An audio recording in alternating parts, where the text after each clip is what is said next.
Selamat pagi. Saya Nazrul, teknisian daripada SECOM. Saya nak masuk. Okey, sekarang saya buka pintu. Tunggu sekejap. Okey, terima kasih. Hai. Mari. Saya Karen Chang from SECOM Smart Malaysia. Hari ini saya nak beritahu anda, rumah saya ada pemasangan TAPO Video Doorbell. Ini video doorbell. Ini bukan. Ini kotak saja. Ini barulah video doorbell rumah saya. Dia panjang function tau. Bila you tekan, tengok ada lagi bunyi boleh, sound boleh dengar. So apa function untuk video doorbell dengan normal video doorbell?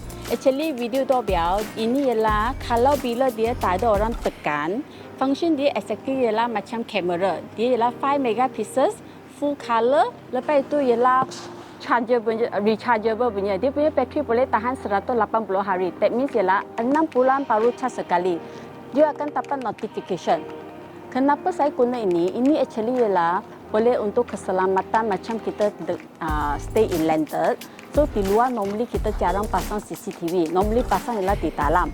So bila pasang di dalam, sometimes itu kita punya gate sudah blocking, tak boleh nampak kalau seorang di luar. Lepas itu, kamera ini bukan 2 megapixels, bukan 4 megapixels, tapi dia ialah 5 megapixels.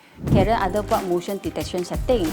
Bila motion detection setting, maksudnya bila ada seseorang atau vehicle dia masuk ke kotak hijau, dia akan terus record dan notify you immediately.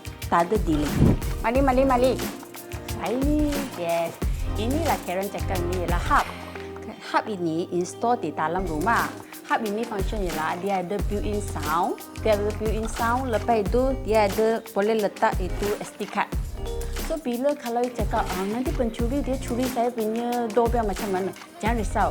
All your storage akan store di dalam SD card, bukan di dalam itu doorbell.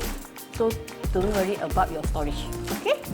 So kalau anda nak tahu lebih, you boleh ke website SECOM Smart Malaysia atau you boleh call kita punya hotline 24 hours 03-9236-1800. Memang kita ada buat free consultant to your home. Okay?